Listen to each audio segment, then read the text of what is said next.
Hey guys, Joshua Neal here, and today we're taking a look at Inhuman Form by Death, one of my favorite songs featuring one of my all-time favorite bass players, Steve DiGiorgio. Now this is a fairly advanced lesson, so you're going to be spending a lot of time with your metronome working these parts up to speed. Also, as always, don't forget to grab the full note and tab transcription downstairs so you can follow along and practice at home. Alright, let's get to it.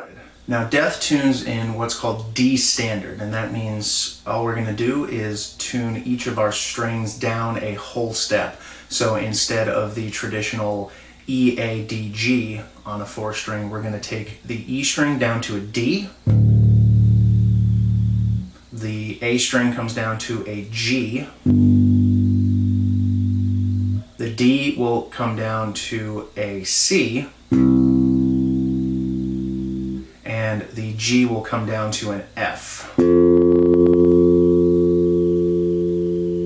Now from transcribing this, I found that the vast majority of the song takes place on a 4-string fretless bass. I know some of you are saying, but Steve DiGiorgio plays a 5-string fretless bass, and you're right, he actually plays a 6-string fretless bass at this point in his career.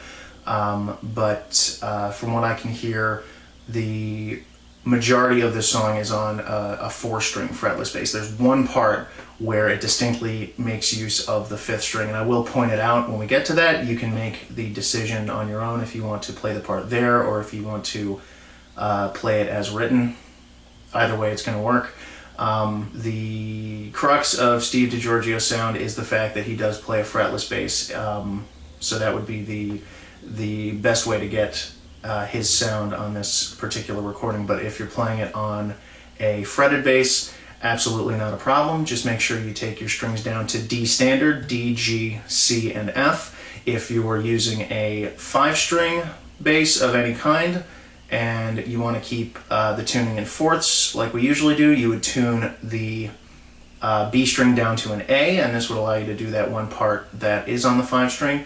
And if you're on a 6-string fretless, like I'm using because this is the only fretless bass that I have, you could also take the high C string down to a B flat or an A sharp. It's going to be the same pitch, just some tuners are going to say A sharp and some tuners are going to say B flat. Okay, taking a look at the first riff, this one is in 3/4.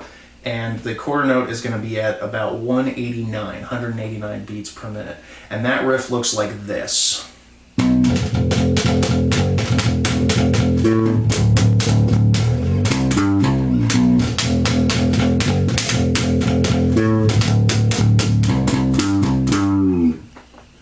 So we're starting on the 4th fret of the A string.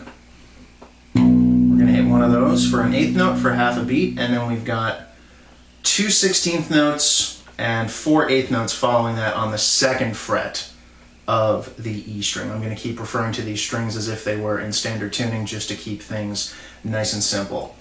We've got one hit on the 4th fret of the A, and then 2 16th notes followed by 1, 2, 3, 4 8th notes on the 2nd fret of the E string. And to get this smooth at the full speed, I'm actually using 3 fingers to pick this.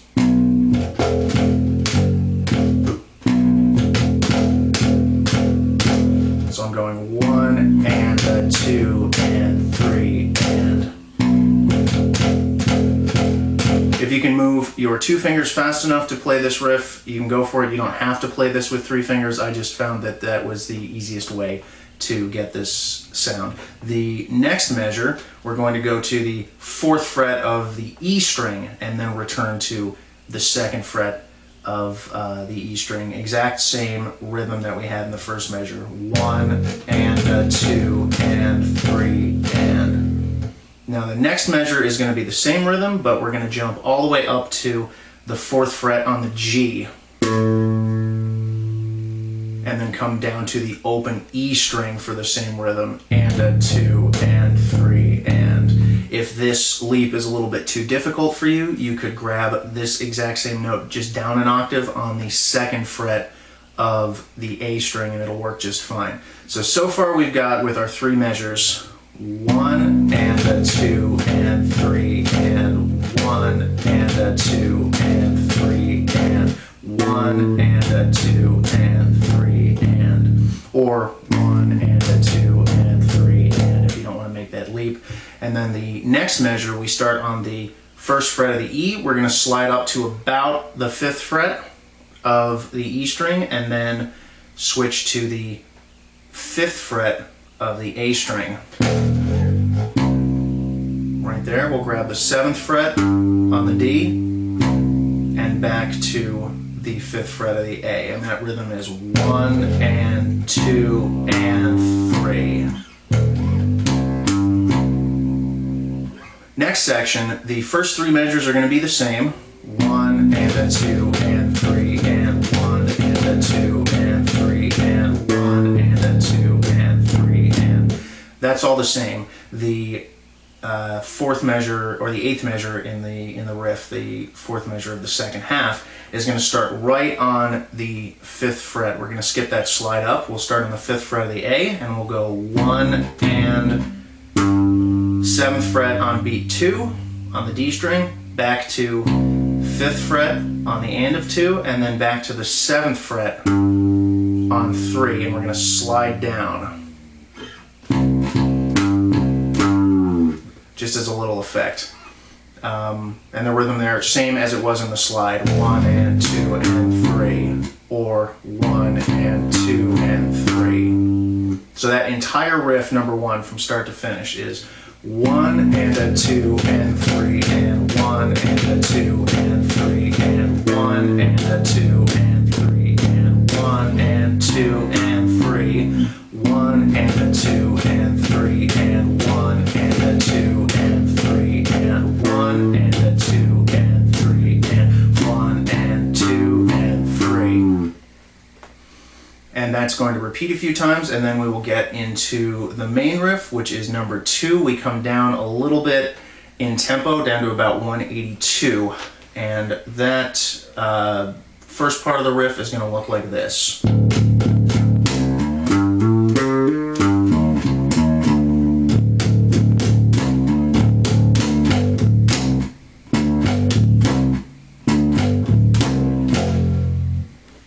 So we're into 4/4, at least for the first couple measures at this point. We've got 2 beats on the open E string, 1 and 2 and. Then we're going to grab the 5th fret of the A and hammer on to the 7th fret of the A. 1 and 2 and 3 and. And then here we're just going to keep going up part of an E minor pentatonic scale, which is this thing. We're going to see a lot of minor pentatonic type scales in Steve DiGiorgio's playing, at least on this song. So far we've got 1 and 2 and 3 and. Beat 4, we're going to shift to the 7th fret of the D string, hammer on to the 9th fret of the D string, and then up to the 7th fret of the G, hammer on to the 9th fret of the G. So we've got 1 and 2 and 3 and 4 and 1 and then at this point we double the guitar riff, which is going to start on 7th fret of the D to the 8th fret of the A, then 5th fret, 8th fret, 7th fret. So that little riff there is 2 and 3 and 4. Altogether we've got 1 and 2 and 3 and 4 and 1 and 2 and 3 and 4. Next measure, we start off the same way as the first measure. 1 and 2 and 3 and with that hammer on, and we'll finish out the measure with 4 and 2 eighth notes on the open E string. And then the next 2 measures we actually shift into 6/8, which if you're not that familiar with simple time versus compound time, we're now dividing the beat into 3 equal parts, into triplets, rather than dividing it into 2 equal parts, even eighth notes. In order to keep these kind of things straight, as you're shifting between the time signatures, you want to keep the eighth note in your head. That's the part of the beat that you want to be keeping track of, because the speed and length of the eighth notes, in this case, don't change between the 4/4 and the 6/8 and later the 7/8 bar. The eighth notes are going to stay consistent. And I'll talk about how to get out of the 4/4 into the 6/8 after we've gone through the 6/8 measure. We finished up with 1 and 2 and 3 and 4, and we're going to catch the 7th fret on the A string to the 5th fret of the E to open E, and then up to the 5th fret of the A, and that's going to be 1 and 2, and we'll rest on the anda of this bar, the last two eighth notes. 1 and 2, and then we're just going to repeat that. 1 and 2, and then the next measure we go into 7/8, so we're just adding an extra eighth note onto that bar. It starts the exact same way. 1 and we'll grab the 5th fret, we'll hold it for a full beat instead of just an eighth note like we did before, and then we'll shift down to the 3rd fret of the E string. So altogether that 6/8 to 7/8 section is 1 and 2 and 1 and 2 and 1 and 2 and 3 and I usually shift there. 1 and 2 and 3, and we have this nice fifths sequence. Now, getting out of the 4/4 into the 6/8, you're going to want to keep track of the eighth note, as I was talking about earlier, taking it from that 3rd measure of riff number 2. This is how we're going to get out of it. 1 and 2 and 3 and 4 and 1 and 2 and 1 and 2 and I'll do that again. 1 and 2 and 3 and 4 and 1 and 2 and 1 and 2 and 1 and 2 and 3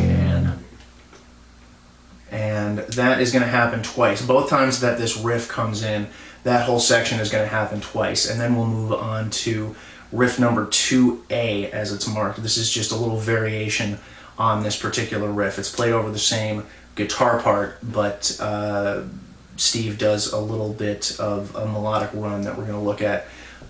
It'll start the same way as somewhat the same way as the other riff. We have 1 and 2 and on the low E string, and then we have that 5th fret to 7th fret hammer on the A string, but instead of continuing up this minor pentatonic type shape, we're going to come back to the open E string. 1 and 2 and 3 and 4 and then from here we continue through 1 and 2 and 3 and 4. So that exact same doubling of the guitar riff that we had before. Really what's happening is he's just doubling the guitar riff more exactly rather than doing this little run. He saves the little run for next, and that run in the 3rd bar of riff 2A is going to start on the 9th fret of the A string. We have 9 hammering onto 10, then we'll grab the 7th fret of the D string, hammer onto 9, then the 7th fret of the G, hammer onto 9, so similar to the shape that we had in the previous riff, and then grab the 7th fret of the D and we'll slide down to the 5th fret of the D, and then the rest of the riff progresses as normal, the 2 bars of 6/8 and the 1 bar of 7/8. So that riff all together with the run is going to look like this. 1 and 2 and 3 and 4 and 1 and 2 and 3 and 4, 1 and 2 and 3 and 4 and 1 and 2 and 1 and 2 and 1 and 2 and 3 and. Riff number 3 is one of the toughest riffs in the entire song, just purely because of how fast it is. If you take a look at the metronome marking, we are playing at around dotted quarter equals 87. That's because we are in 12/8. We're in compound time where the beats are divided into triplets rather than into even eighth notes. To put this in perspective, dotted quarter equals 87, playing these 16th note runs that he's doing. That's about the equivalent of playing eighth notes at 261, which when I was practicing this, my metronome doesn't even go that fast. I actually had to back it down to half speed and have it play eighth notes in order to simulate playing that fast, but my metronome just doesn't get up that high, and there's a chance that yours doesn't either. So I was not accustomed to moving my fingers this quickly because I hadn't done it in a long time. So this riff was the one that I really sat there for a week and a half and just drilled it in order to get these motion downs. But it is a really cool melodic bass riff, and we're going to look at all the little fills that he does. So we're starting on the open E string, and we've got 2 full beats of just the open E string. And when I say beats, I'm talking about the beats divided into triplets.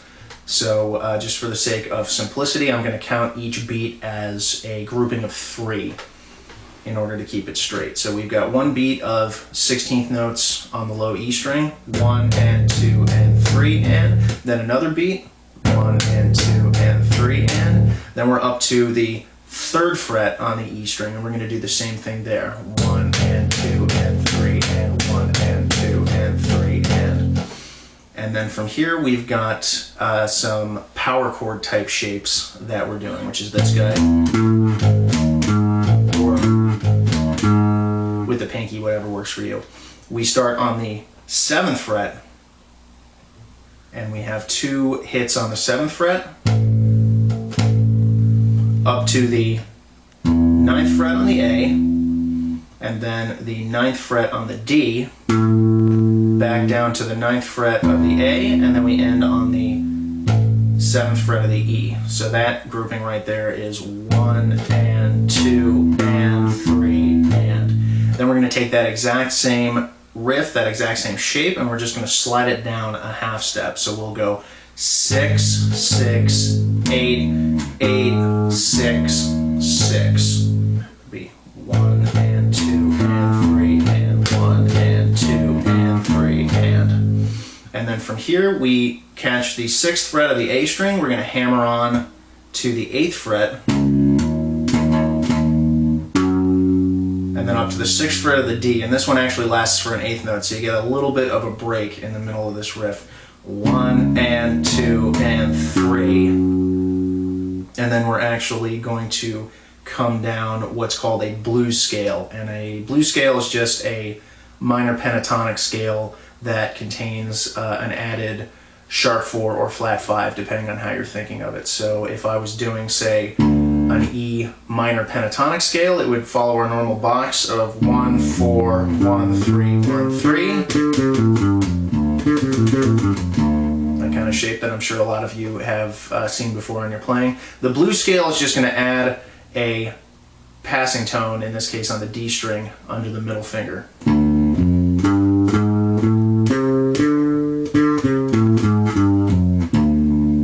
Adding what's called the blue note, that flat 5 or sharp 4. And this comes up a lot if you've ever done any Black Sabbath. You would have seen this riff quite a bit.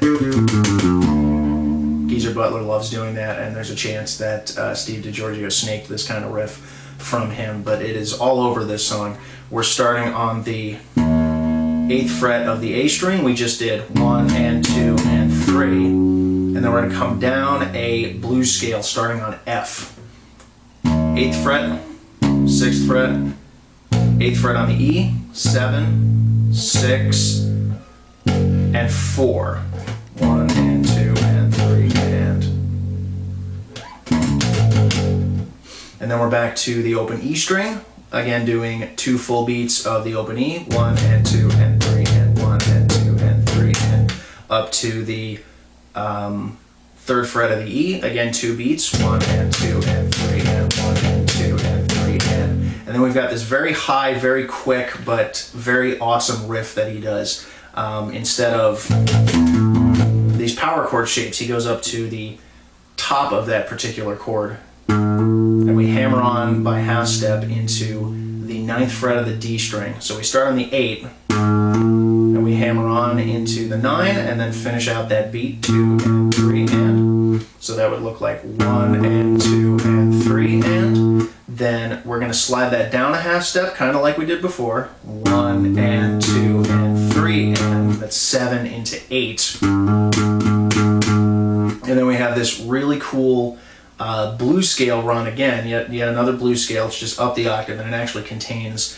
a slide which serves to break it up and also gives your right hand a little break as you're playing these breakneck fills. Starting on the 10th fret of the G, that whole riff, I'll play it once and then I'll break it down. It's going to look like this.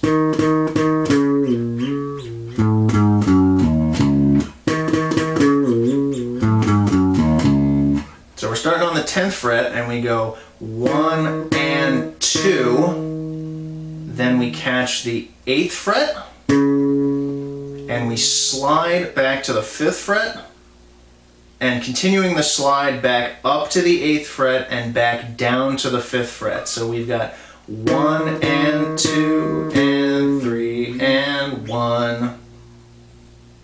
You could also do it over here. I found that this one was easiest for me to execute, but you could also do it over here. Grab the 13th fret of the D string and slide down to the 10th fret of the D string. But I'll talk about it the way that it was working for me. We've got 1 and 2 and 3 and 1. So we're starting the next grouping of the beat on the 5th fret. We're going to grab the 9th fret of the D string to the 8th fret, to the 6th fret, and then the 8th fret on the A string to the 6th fret on the A string. So that all together is.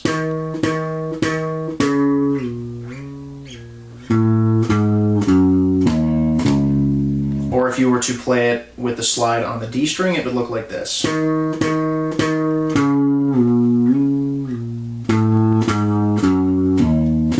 That one's a little bit closer to our standard blues scale.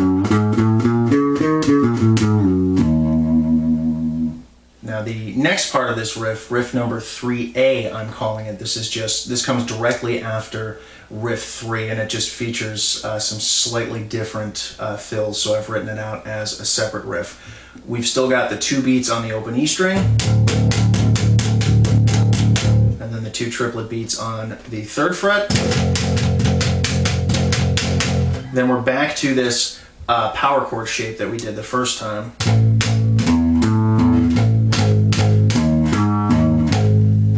And then we will be doing this somewhat blues scale run that we had again, but we will not be going up to the 6th fret of the D. The original riff was 1 and 2 and 3.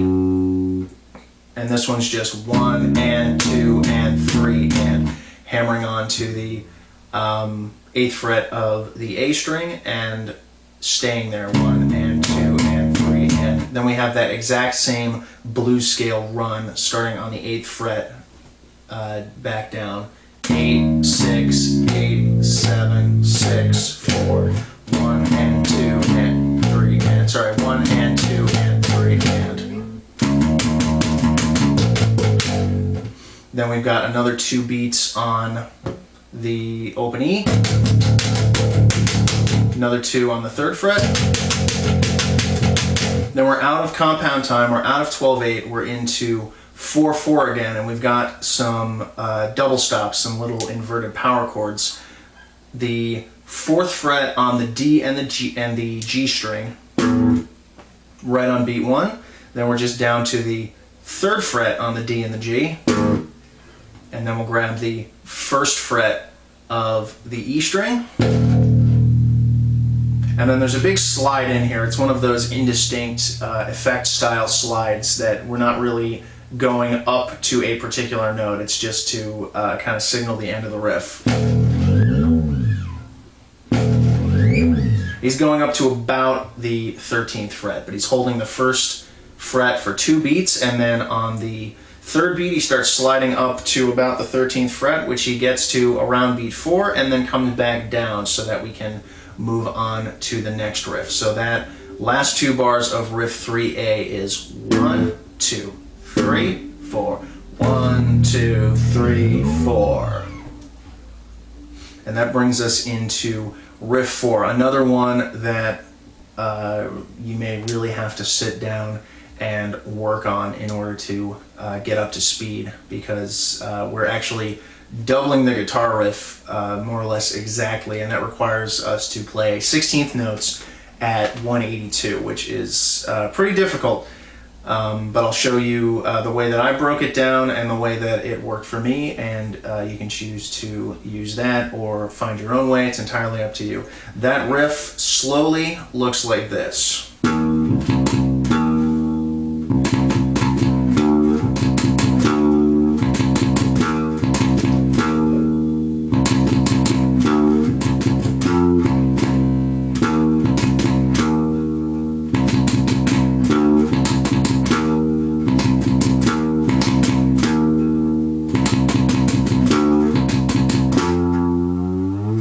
Slide up to the next part.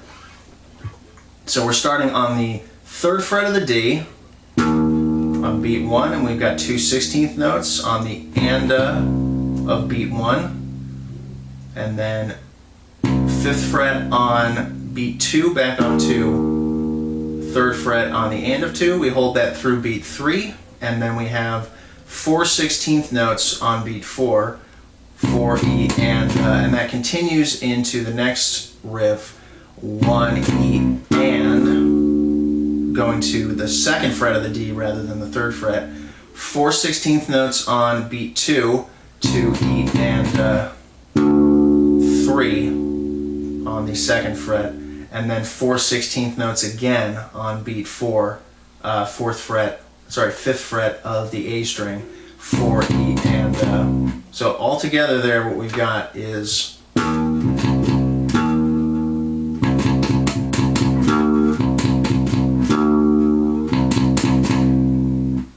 moving on to the next one. I'll break down what I was doing with my right hand in a second there. The next measure, actually the next 2 measures are going to be almost the same. 1 and a 2 and, 1 and a 2 and, 4 E and a 1 and, 1 E and, 2 E and, this is where it changes. On beat 3, we're going to go to the 5th fret of the D and come down to the 5th fret on the A string for the AND of 3, and then grab the 5th fret again for beat 4. Now what I'm doing with my fingers there is I'm doing a triplet style pick, the kind of the Alex Webster, Steve DiGiorgio, if you will, triplet picking with my right hand so that I can execute these 16th notes without really having to strain doing it with my 2 fingers. So I'm grabbing the 3rd fret with my 1st finger, the 5th fret I'm grabbing, since I have 3 hits, I'm grabbing them 3rd finger, 2nd finger, 1st finger, and then since my 1st finger was just used, I'm going to grab the 3rd fret again with my 2nd finger. Now from here we've got, even though we've got a break in the measure, we actually have 6 16th notes in a row, which is evenly divisible by 3. So I'm grabbing them 3, 2, 1, 3, 2, 1, and then since my 1st finger just got used, I'm using my 2nd finger to grab the 2nd fret.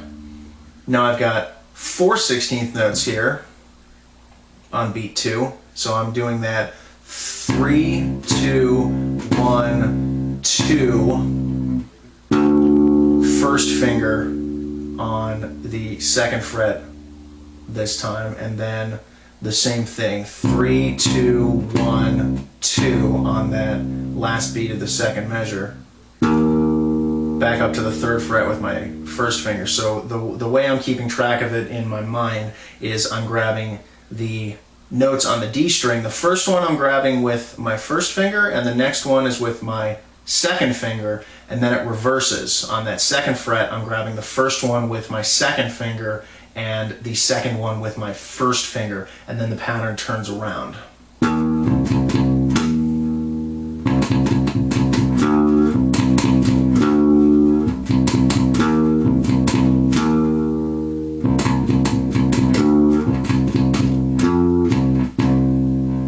And then I'm just grabbing the 5th fret on the D and the A with my first finger because it's going by slow enough that I can actually do a pull through there. The next part of the riff is identical.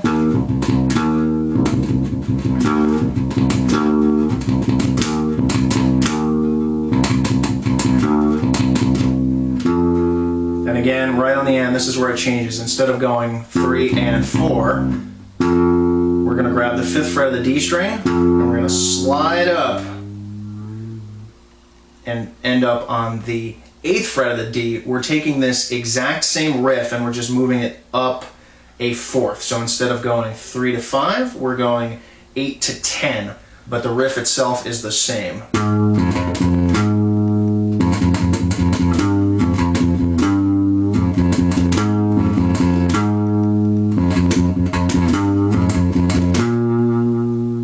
Almost the same. We do not do that 3 and 4 like we did down here. We don't do that here.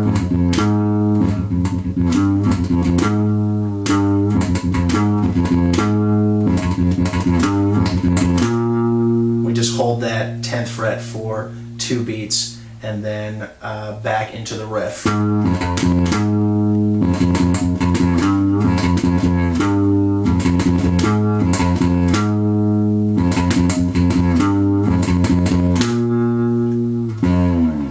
This is where it changes again on that last revolution of the riff. We're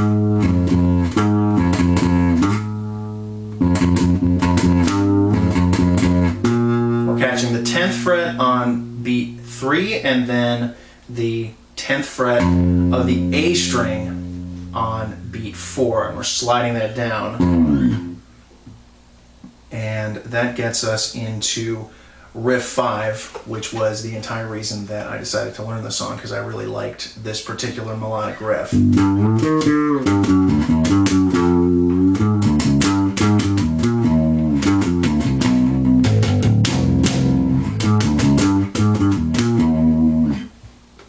So this is going to start on an open A string. We're still in 4/4 here. You're going to open A to the 7th fret of the D string. This is the octave. We're going to slide up to the 9th fret, grab the 10th fret on the G, back to the 9th fret on the G. So far we've got 1 and 2 and 3. And then the next part goes.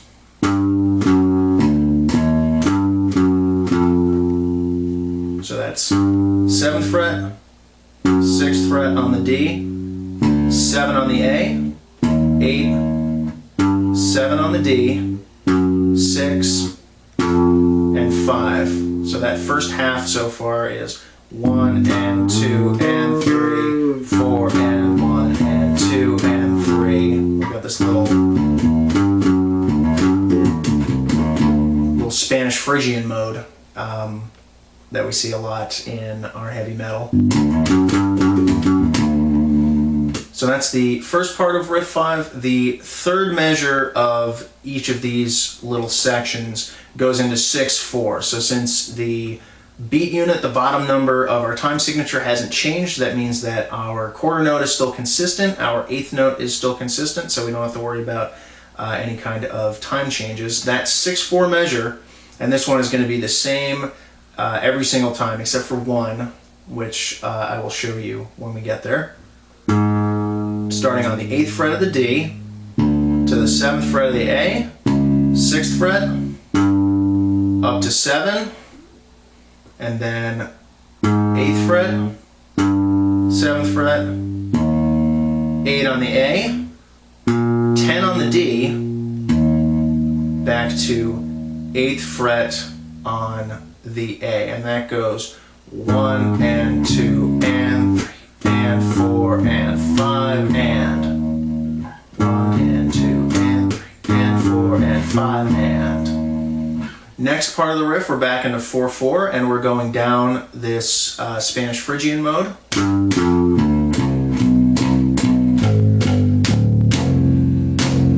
Ending with a double stop. 7th fret on the D to the 5th fret.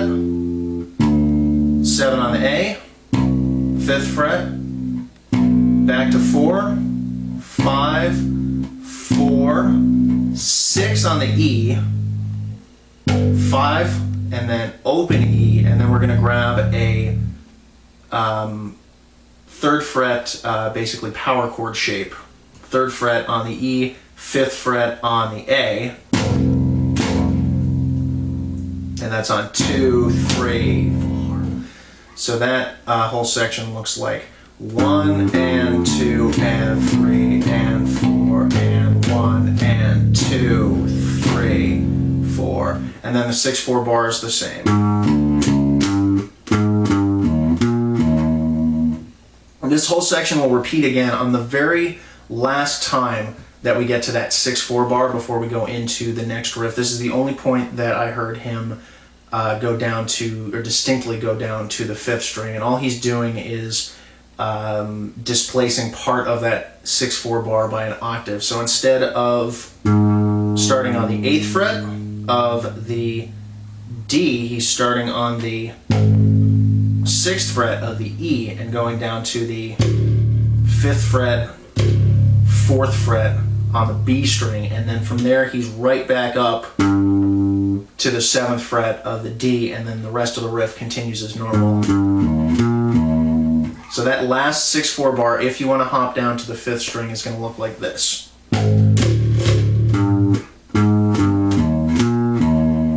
Do that again.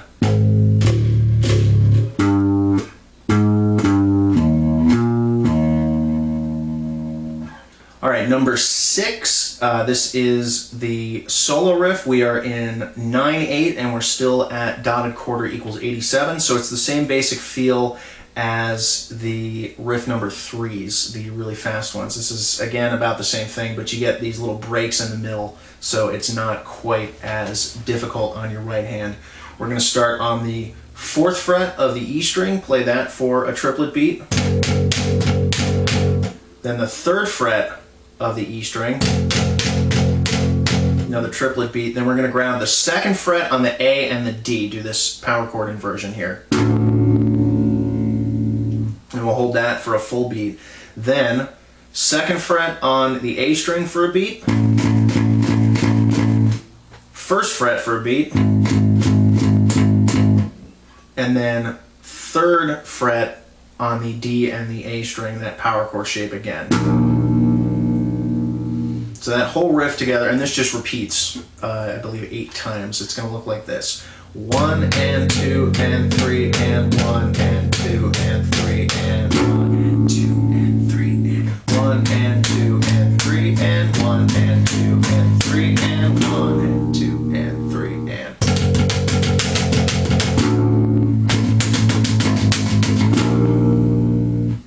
All right, riff number 7. Since there's 3 distinct variations on this riff, I've written them out as 7, 7A, and 7B. We have some more odd time or changing time signatures at this point, but again, the 8th note is going to stay consistent between the 3/8 bar and the 3/4 bar, so it's not too difficult to keep track of. You're also doubling the guitar exactly, so you will be able to hear the riff clearly as played by the guitar.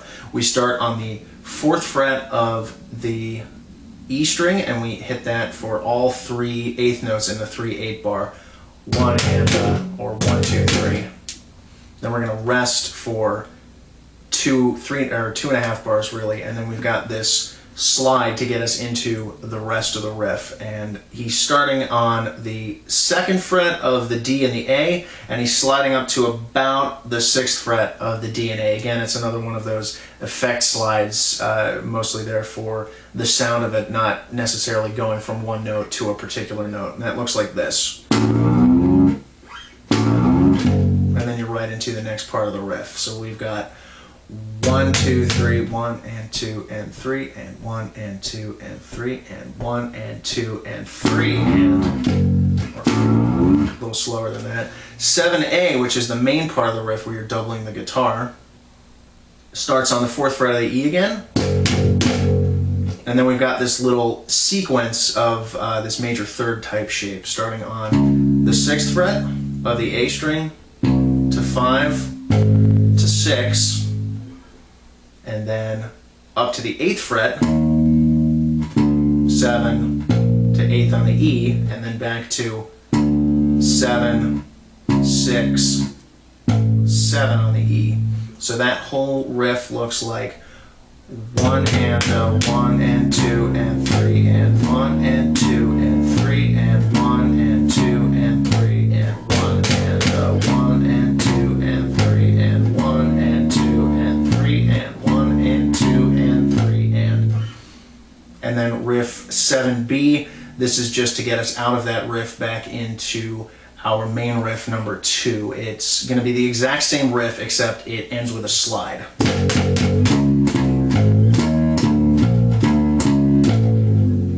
Just a kind of indistinct slide down into nothingness, and then we're back to.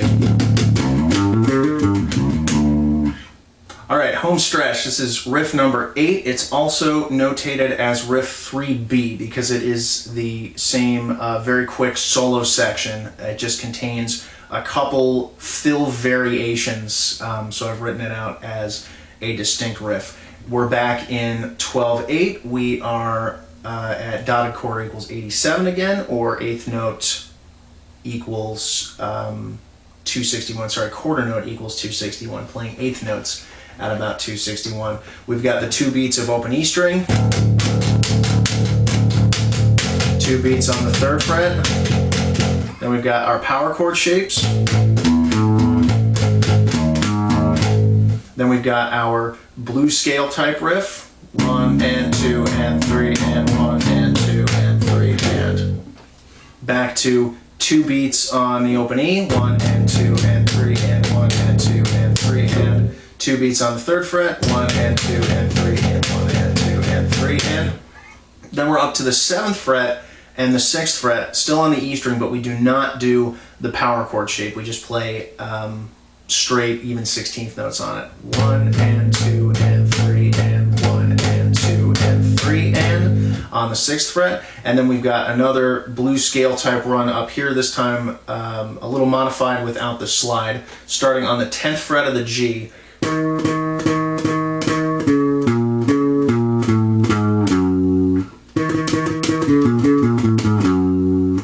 and 2 and 3 and 1 and 2 and 3 and then riff, I'm calling it 8A or 3C. This is the last little variation on this riff. 2 beats on the open E, 1 and 2 and 3 and 1 and 2 and 3 and 2 and 3 and 1 and 2 and 3 and 2 beats on the 3rd fret.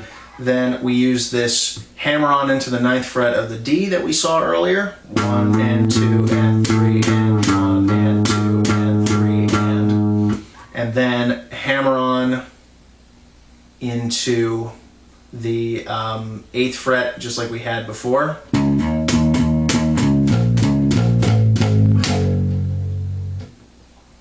Or similar to what we had before.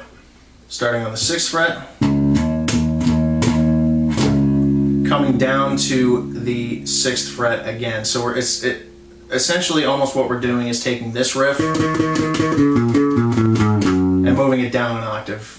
Not exactly, but very, very close. Starting on the 6th fret, 1 and to the 8th fret, 2 and 3 and on the 6th fret, and then 8th fret on the E, 6 on the A, 8, 7, 6, 4, and then we're back to 2 beats on the E, 2 and 3 and 1 and 2 and 3 and 1 and 2 and 3 and 1 and 2 and 3 and 2 beats on that 3rd fret. Then we've got our double stops back in 4/4 at 182, 4th fret, 3rd fret, 1st fret, slide it up, bring it back down, and then we're into the 16th note run again. There it is, guys. If you enjoyed the lesson, don't forget to click like and let me know. You can also subscribe to the channel so you don't miss any future updates. And again, don't forget to grab the full note and tab transcription downstairs so you can practice this one. Thanks for watching, and until next time,